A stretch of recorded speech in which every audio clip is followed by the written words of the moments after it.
Assalamualaikum warahmatullahi wabarakatuh. Selamat pagi, salam sejahtera untuk kita semua. Hari ini dalam mata kuliah TPHP, bertemu lagi dengan saya, Bu Heni, yang akan membahas mengenai patogenesis. Kalau minggu lalu kita sudah membahas mengenai patogen, minggu ini kita akan melanjutkan membahas mengenai patogenesis. Apa itu patogen, patogenesis, kemudian nanti ada beberapa istilah lagi, kita akan bahas di minggu ini. Minggu lalu mengenai patogen, patogen adalah mikroorganisme yang dapat menyebabkan penyakit tanaman.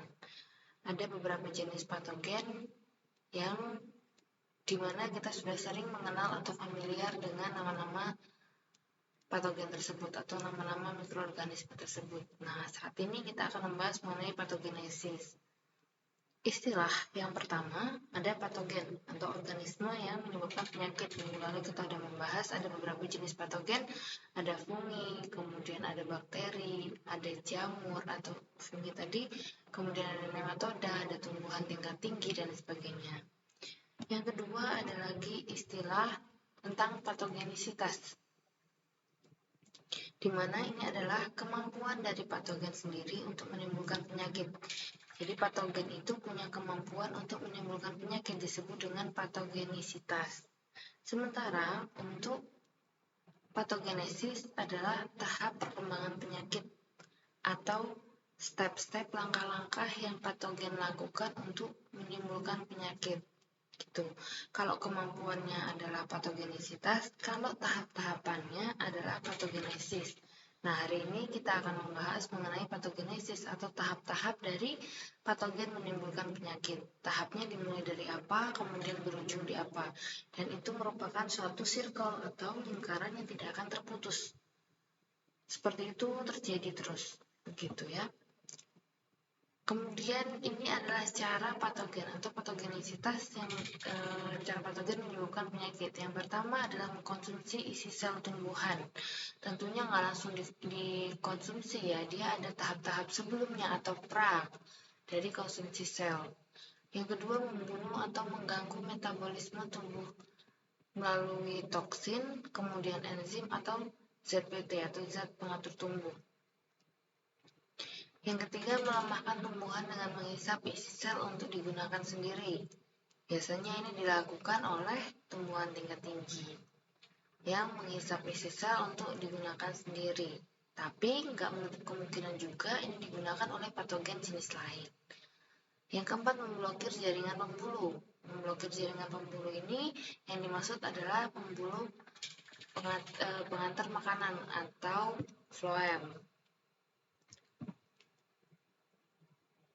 Yang disebut dengan disease cycle adalah daur terjadinya penyakit yang melibatkan perubahan dan gejala pada tumbuhan, serta perubahan kehidupan patogen pada lama periode dalam satu musim tanam dan dari satu musim tanam ke musim tanam berikutnya. Jadi disease cycle ini adalah lingkaran penyakit yang tadi sudah saya singgung sebentar mengenai lingkaran yang tidak terputus. Terjadi berulang-ulang berkali-kali dengan langkah-langkah yang sama. Nah, daur penyakit ini terjadi selama satu musim tanam. Kalau ada wenang di salah satu lahan pertanian, tanaman padi misalnya ya, nah itu terjadi seperti itu selama satu musim tanam. Pindah aja gitu dari lahan A ke lahan B, tapi circle-nya sama dan terjadi selama satu musim tanam. Nah, kalau misalnya dari satu musim tanam itu tidak dihentikan circle-nya atau tidak diputus circle-nya dan itu berlanjut ke musim tanam berikutnya, biasanya kalau menggunakan sistem irigasi, padi itu bisa panen 1 tahun 3 kali sampai 4 kali. Nah, kalau circle-nya itu berlanjut terus, nah itu akan menyebabkan tidak terputusnya ini daur penyakit tersebut di satu lahan. Makanya kita perlu melakukan bero atau jarak antara penanaman satu musim tanam ke musim tanam selanjutnya. Itu dilakukan untuk memutus siklus dari penyakit ini, salah satunya begitu. Dan alasan lainnya adalah mengistirahatkan tanah dari proses penanaman. Di sisikal sendiri ada beberapa tahapan.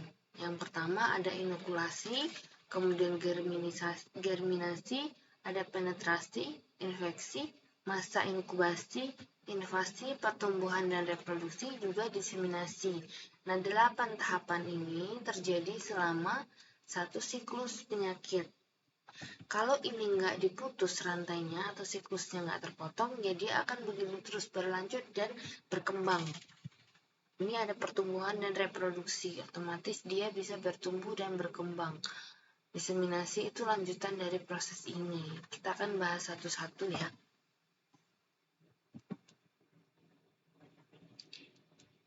Daur penyakit ini terjadi di semua tanaman yang sudah berpenyakit atau yang sudah terkontaminasi oleh patogen. Ada inokulasi, ada germinasi. Nah, ada pra dan ada masa pra penyerangan dan masa penyerangan gitu. Dalam proses patogen menginfeksi tanaman atau menyebabkan penyakit itu ada 2 tahap. Yang pertama ada pra penyerangan, yang kedua ada penyerangan. Nah, nanti dari 8 langkah ini, 8 tahapan ini, mana yang termasuk pra dan mana yang termasuk penyerangan, nanti juga akan kita bahas. Di sisikal, yang pertama ada inokulasi. Inokulasi itu pengertian sepintasnya adalah proses kontaknya inokulum dengan tumbuhan inang atau proses menempel ya. Kontak itu tuh menempel. Jadi ada inokulasi. Kalau di kultur jaringan, inokulasi itu penanaman atau penempelan dari satu inokulum ke media tanam. Kalau di TPHP atau penyakit, itu proses menempelnya inokulum dari si patogen ke tumbuhan inang. Tentunya kita tahu ya tumbuhan inang itu apa. Pada saat inokulasi ini, keberhasilan atau sampainya inokulum ke bagian tanaman itu menentukan tahap awal dari proses terjadinya penyakit. Dia nempelnya di mana? Kemudian proses menempelnya itu apakah sesuai apa enggak begitu. Ini menentukan proses terjadinya penyakit. Tahap yang kedua ada germinasi atau inokulum berkecambah. Setelah dia menempel, itu ada proses berkecambah. Ini terjadi pada semua patogen, terutama pada jamur, itu fungi ya. Langkah ketiga, ini ada penetrasi atau masuknya patogen ke dalam jaringan inang. Inang adalah tanaman yang digunakan oleh patogen untuk tempat tinggal dan tempat tumbuhnya si patogen. Penetrasi ini biasanya melalui kutikula, epidermis, atau ruang interseluler. Kadang proses ini dimulai dengan berkecambahnya spora. Nah, jamur ya, pada kasus patogennya adalah fungi. Nah, misalnya ini contohnya fungi tadi. Atau bisa juga munculnya kecambah yang kemudian bisa berkembang menjadi struktur baru yang berperan untuk melekatkan diri ke permukaan inang, kemudian tumbuh haustorium atau suatu struktur khusus dari organ yang berperan khusus untuk mengambil makanan. Jadi ada perkembangan dari si jamur ini setelah dia germinasi atau inokulum berkecambah tadi, kemudian penetrasi atau masuk. Nah, masuknya patogen ini bisa melalui lubang alami juga seperti luka yang biasanya dilakukan oleh bakteri, kemudian virus juga masuk ke tanaman itu melalui luka yang dibuat oleh serangga atau vektornya. Jadi ada wereng sebagai vektor, kemudian ada virusnya gitu yang dibawa oleh si wereng. Nah, virusnya itu masuk ke dalam tanaman melalui pelukaan dari mulutnya si wereng itu, hama wereng.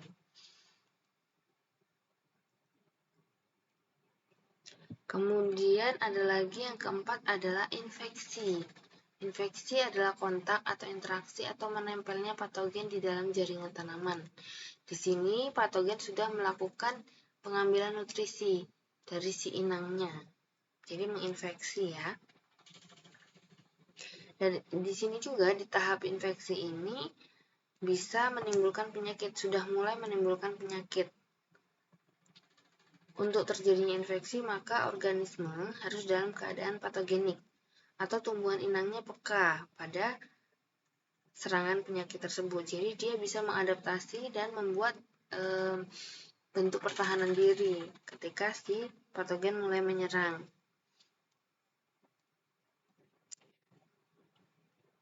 Kemudian ada masa inkubasi. Nah, masa inkubasi ini adalah waktu antara permulaan infeksi sampai munculnya gejala yang pertama.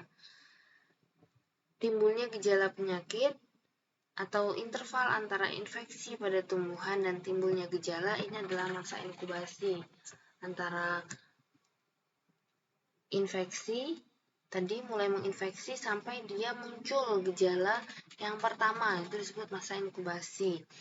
Kalau misalnya tanaman itu bisa beradaptasi dan buat tanaman itu rentan atau tahan terhadap penyakit itu, maka masa inkubasi itu nggak akan berlangsung lama atau penyakitnya itu bisa diatasi oleh tanaman itu sendiri. Tapi kalau misalnya tanaman yang nggak peka atau lingkungan yang nggak mendukung tanaman itu untuk melawan penyakit, maka pada masa inkubasi ini tanaman itu bisa menimbulkan gejala sakit yang pertama. Setelah masa inkubasi, itu ada masa invasi atau fase penyerangan. Sebutnya fase penyerangan. Mana kalau untuk jamur, itu dia akan tumbuh miselium di dalam sel lapisan atau jaringan tumbuhan. Dia juga bisa menyelimuti permukaan jaringan saat itu, karena miseliumnya atau miselianya itu dapat menyebar dan tumbuh berkembang. Kalau untuk bakteri itu bisa melakukan pertumbuhan di dalam sel. Kalau bakteri bisa tumbuh di dalam sel, kalau misalnya jamur pada saat invasi itu tumbuh miselium atau miseliumnya menutupi seluruh permukaan sel. Nah, tumbuh dan berkembangnya patogen di dalam jaringan setelah terjadi infeksi. Jadi intinya itu adalah kekuatan tanaman di masa inkubasi. Kalau tanamannya kuat, dia nggak akan lanjut ke invasi. Tapi kalau tanamannya lemah dan lingkungan tidak mendukung, dia akan lanjut patogennya masuk ke tahap invasi. Setelah tahap invasi, ada pertumbuhan dan reproduksi. Ini adalah pembentukan alat-alat perkembangbiakan atau spora, khususnya untuk jamur ya, atau fungi. Ini adalah alat perkembangbiakannya spora. Kalau di pertumbuhan dan reproduksi itu, patogen menghasilkan struktur tubuh yang biasa digunakan untuk kelangsungan hidup jenis baru ya. Misalnya itu tadi, kalau untuk jamur ada spora, kemudian miselium, conidium, ada chlamydospora dan lain sebagainya. Dari pertumbuhan dan reproduksi, apakah ada tahap lain? Setelah dia tumbuh dan berkembang atau membentuk struktur baru, dia akan masuk ke tahap diseminasi. Diseminasi itu apa? Menularkan dan menyebarkan ke bagian atau ke tanaman lain. Kalau spora tadi, nanti sporanya akan terbang, kemudian menginfeksi ke tanaman lain atau ke bagian lain. Mulai lagi dari sini, inokulasi, kemudian germinasi, penetrasi, infeksi, inkubasi, invasi, pertumbuhan dan produksi, juga diseminasi. Setelah dia menyebar, mulai lagi circle-nya, baik itu di dalam jaringan tanaman itu sendiri atau di tanaman lain. Makanya perlu usaha kita juga sebagai manusia untuk menjaga dari patogen yang menyerang tanaman. Tanaman dan tumbuhan itu punya deskripsi atau arti yang berbeda. Kalau tanaman itu sesuatu tumbuhan atau suatu makhluk hidup atau mikroorganisme yang kita budidayakan. Tapi kalau misalnya tumbuhan itu adalah suatu mikroorganisme atau makhluk hidup yang tidak kita tanam. Gitu ya. Jadi dia tumbuh secara sendiri, mandiri, gitu, tumbuh liar. Itu tumbuhan. Kalau tanaman yang kita usahakan atau kita budidayakan. Itu menurut beberapa sumber. Nah, kita kembali ke disease cycle atau daur penyakit.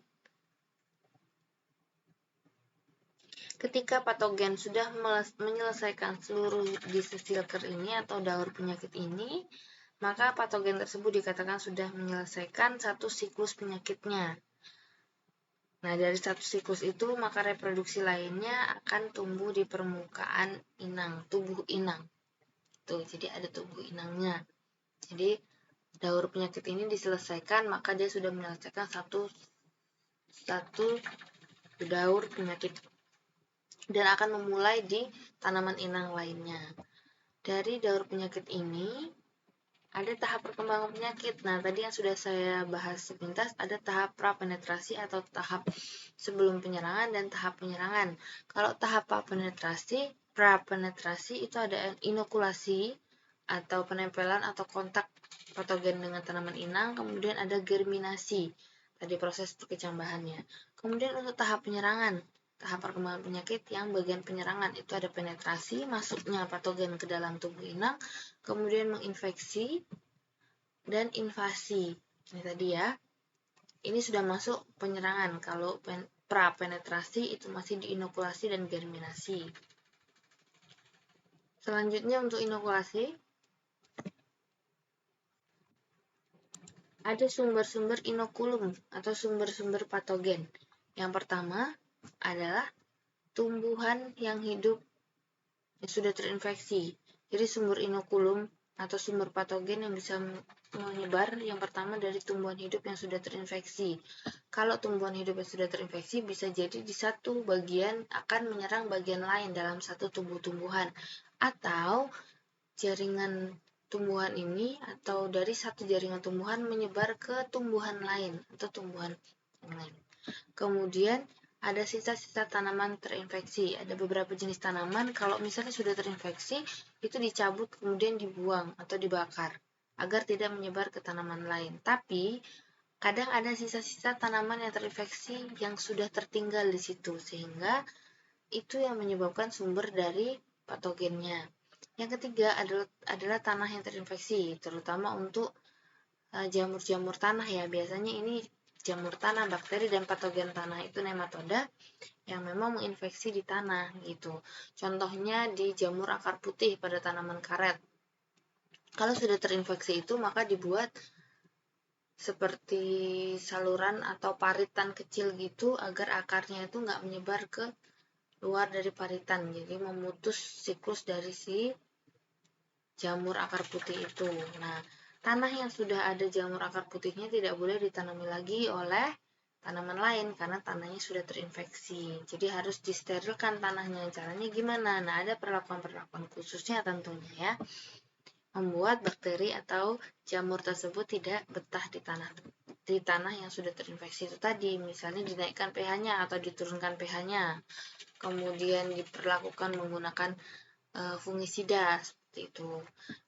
Untuk sumber inokulum yang keempat adalah benih atau material yang bakal digunakan itu sudah terinfeksi. Misalnya dari benih yang tidak tersertifikasi, kita tanam, padahal benih tersebut sudah mengandung patogen. Itu bisa menyebabkan infeksi pada tanaman yang tumbuh. Kemudian ada wadah atau ini alat ya, alat area penyimpanan yang sudah terinfeksi. Gitu. Ada serangga atau agensia hidup lain yang terkontaminasi dan dia membawa. Misalnya kupu-kupunya dari tanaman yang sudah terkontaminasi terbang hingga di tanaman yang belum terkontaminasi. Nah, kaki-kakinya itu membawa bibit-bibit kontaminan atau bibit-bibit patogen. Ada cara inokulum atau cara bakteri dan fungi sampai ke inang. Soalnya kalau bakteri dan fungi itu kan dia sifatnya kecil ya, sangat kecil gitu, mikroskopis gitu. Gimana caranya sampai ke inang? Atau cara penyebaran inokulumnya seperti apa? Yang pertama dibantu oleh angin. Diterbangkan oleh angin. Yang kedua ada disebabkan oleh air.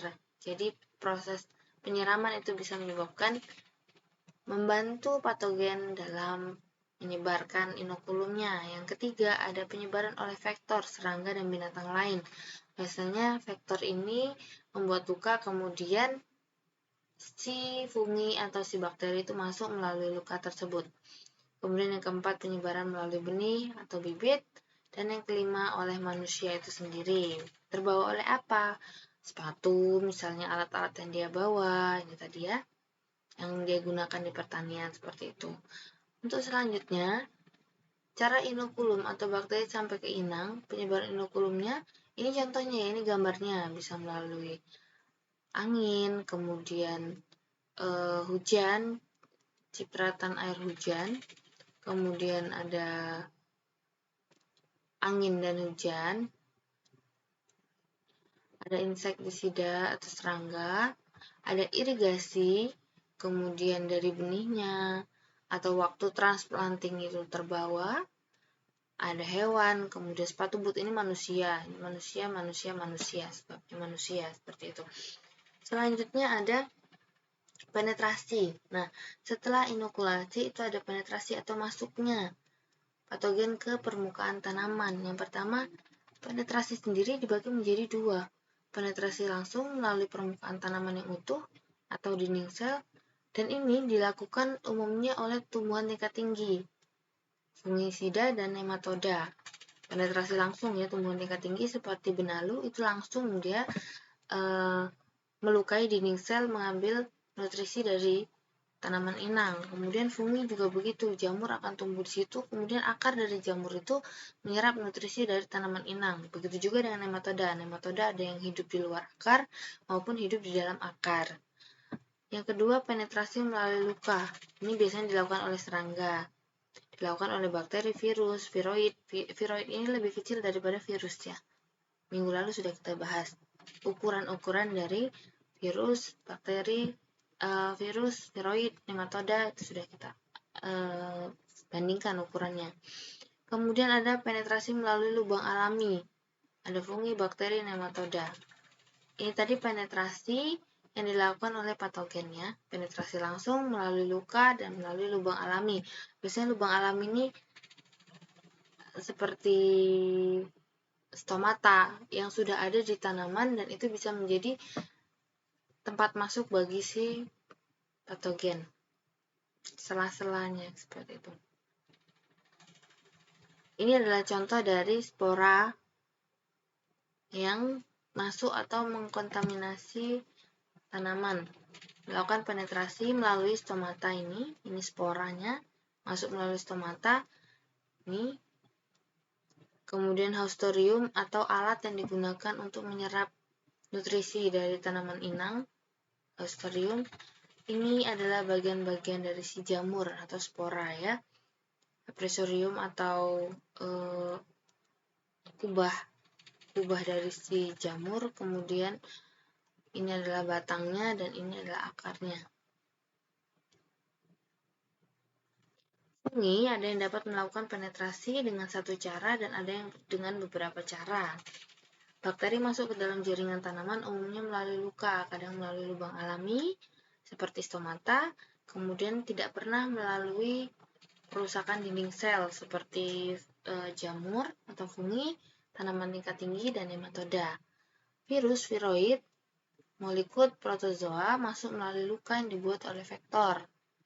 Kemudian tumbuhan tingkat tinggi masuk melalui penetrasi langsung, merusak jaringan sel atau dinding dari tanaman itu. Nematoda masuk melalui penetrasi langsung dan kadang melalui lubang alami. Kalau nematoda ini bisa melalui dua cara. Cara patogen melakukan penetrasi itu ada dua. Yang pertama penetrasi pasif, di mana penetrasi patogen melalui lubang alami dan luka pada tanaman. Umumnya patogen dapat melakukan penetrasi secara pasif. Kalau penetrasi aktif itu menggunakan tekanan mekanik atau enzim. Tadi kan sudah disebutkan di atas tentang istilah tadi atau cara patogen dalam menginfeksi tanaman itu dengan mengeluarkan enzim atau zat pengatur tumbuh ya. Itu dimana dia akan memanipulasi enzimnya itu atau mengeluarkan enzim sehingga sel-sel tanaman terganggu dan menghambat penyerapan atau saluran floem.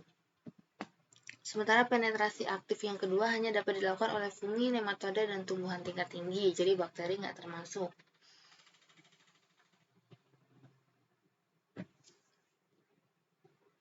Tempat masuknya patogen di dalam jaringan tanaman itu yang pertama ada lubang alami. Lubang alami ini adalah lubang yang sudah terbentuk ada di dalam tumbuhan yang bisa menjadi tempat untuk masuknya patogen atau dia memiliki fungsi lain gitu yang sangat bermanfaat bagi tanaman. Misalnya tadi kita sebutkan stomata ya, stomata atau mulut daun. Ada lagi nggak lubang alami yang ada di tanaman? Ada. Yang kedua adalah hidatoda atau lubang kecil di tepi daun untuk mengeluarkan tetesan air atau biasanya disebut dengan gutasi. Ada juga dengan lenticel, lubang pada batang tanaman berkayu. Ada juga nektaria atau lubang nektar pada dasar bunga. Ada luka pengaruh dari luar karena gigitan hama, ini luka ya. Yang kedua, luka lecet karena perlakuan manusia ada benda lain. Misalnya nggak sengaja, misalnya kita melakukan inokulasi, melakukan stek. Nah, itu bisa jadi luka pada tanaman yang menyebabkan patogen bisa masuk. Invasi. Ini tadi tentang inokulasi. Tentang penetrasi, maksudnya patogennya. Kemudian selanjutnya tentang invasi. Tumbuhnya miselium atau fungi di dalam sel-sel lapisan jaringan kutikula, epidermis, atau jaringan lainnya, atau bisa juga menyelimuti permukaan sel. Khususnya ini jamur ya, fungi. Nah, ini melalui stomata, kemudian melalui luka, kemudian hidatoda, dan nektar. Ini miseliumnya. Ini bakteri, Ini bakteri ya, contohnya bakteri. Kemudian cara penetrasi dan invasi fungi. Ini fungi, yang tadi bakteri ya, contohnya digambar. Ini direct penetrasi atau penetrasi secara langsung melalui Haustoria. Kemudian subtikular miseliumnya secara langsung ya. Kemudian ini ada penetrasi natural yang terbuka secara alami melalui stomata, lentikel, kemudian hidatoda. Yang ini penetrasi natural juga melalui luka, kemudian melalui akar dan sel yang terbuka. Gitu. Ini penetrasi dan invasi dari fungi. Jadi penetrasi dan invasi itu enggak rangkaian yang tidak terputus bagi si patogen. Ada juga oleh bakteri dan nematoda. Kalau ini tadi tentang fungi, kalau ini bakteri dan nematoda melalui stomata, melalui luka, melalui hidatoda dan nektar. Kalau nematoda yang hidup di luar ektoparasit itu di luar akar, di luar jaringan. Kemudian kalau endoparasit itu di dalamnya. Nah, ini penetrasi stoma atau melalui stomata di endoparasit atau di dalamnya. Jadi masuk dia melalui stomata. Sementara infeksi, proses patogen mengadakan kontak dengan sel-sel jaringan tumbuhan yang peka dan mengambil makanan daripadanya sehingga timbul penyakit. Ini adalah infeksi. Nah, infeksi sendiri, mekanisme infeksi ini sama dengan tadi yang sudah kita sampaikan di slide nomor 3 tentang cara patogen atau langkah-langkah patogen dalam menyerang tanaman. Yang pertama itu adalah mengambil cairan sel atau cairan zat makanan dari tanaman. Kemudian yang kedua, mengeluarkan zat beracun, enzim, dan lainnya sehingga metabolisme tanaman terganggu. Yang ketiga, menutup pembuluh saluran zat makanan atau floem di dalam jaringan tanaman sehingga suplai nutrisi dan air terhenti. Ini adalah kalau suplai nutrisi dan air terhenti berarti jaringan saluran atau pembuluh saluran floem maupun xilem itu ditutup oleh patogen. Daur penyakit yang selanjutnya itu pertumbuhan dan reproduksi. Patogen tumbuh menghasilkan struktur baru yang biasa digunakan untuk kelangsungan hidup. Nah, strukturnya ada diploid, haploid, kemudian pembentukan dari kantung spora seperti itu. Nah, ini struktur baru. Kalau ini sudah selesai dalam satu siklus, berarti tumbuhan jamur tersebut sudah menyelesaikan satu siklus pertumbuhannya. Selanjutnya ada tentang diseminasi, yaitu pemindahan inokulum patogen dari satu sumber di bagian inang yang terserang patogen ke inang lainnya melalui tadi ya bantuan angin, kemudian ada serangga, ada irigasi, ada kontaminan bakteri dari seed atau bibit, benih, biji, animals, dan manusia. Ini adalah penyakit tanaman. Ini adalah contoh tanaman yang berpenyakit. Penyakit tanaman menjadi pembatas bagi kerja organ-organ tanaman, sehingga mengganggu pertumbuhan dan perkembangan tanaman. Contohnya yang pertama, pucuk. Pertumbuhan tanaman organ regenerasi. Kalau pucuk ini kan adalah bagian yang paling mudah untuk pembelahan sel ya, pemanjangan sel seperti itu. Organ regenerasi. Kalau ini terganggu maka dia juga bisa menurunkan produksi. Yang kedua, selanjutnya adalah buah. Nah, buah ini adalah tempat cadangan makanan disimpan gitu, dan ini biasanya dimanfaatkan oleh manusia, kemudian dikonsumsi oleh manusia. Buah ini adalah organ perbanyakan dan penyimpanan cadangan makanan. Kalau seandainya nggak digunakan sebagai panganan bagi manusia, itu biasanya dijadikan bibit. Begitu juga dengan tanaman. Kalau cadangan makanannya sudah berlebihan, maka buah tersebut dijadikan perbanyakan atau organ perbanyakan selanjutnya. Kemudian contoh yang ketiga atau bagian yang ketiga adalah akar. Terganggunya serapan hara dan air oleh patogen karena dia menyerang tadi seperti nematode tadi, tumbuh di luar akar maupun di dalam jaringan akar, maka mengganggu proses penyerapan hara dan air. Kalau ini sudah terganggu, maka tanaman bisa menjadi sakit. Selanjutnya adalah daun, organ fotosintesis atau dapur tanaman. Kalau ini terserang patogen, maka dia nggak akan bisa maksimal dalam proses fotosintesis. Akibatnya adalah tanaman menjadi rendah produksinya. Yang terakhir adalah batang dan tangkai daun atau organ pengangkutan. Tadi, sifat dari patogen adalah menutup saluran dari atau menutup organ pengangkutan air dan nutrisi. Kalau batang ini sudah tertutupi oleh patogen, maka susah untuk mengalirkan hasil fotosintesis air, hara, mineral, sumber nutrisi ke seluruh jaringan tanaman. Maka hati-hati, jika dalam satu tanaman atau bagian tanaman ini sudah terserang patogen, maka produksi itu akan rendah atau turunnya produksi dikarenakan serangan dari patogen. Gitu. Dan patogen sendiri itu nggak hanya satu jenis, ada fungi, bakteri, nematoda, tumbuhan tingkat tinggi, gitu ya. Nah, untuk pembahasan mengenai patogenesis itu kita cukupkan sampai di sini. Semoga bermanfaat. Saya akhiri. Wassalamualaikum warahmatullahi wabarakatuh. Kalau misalnya ada pertanyaan, silakan di chat grup WhatsApp atau melalui Sunan ya.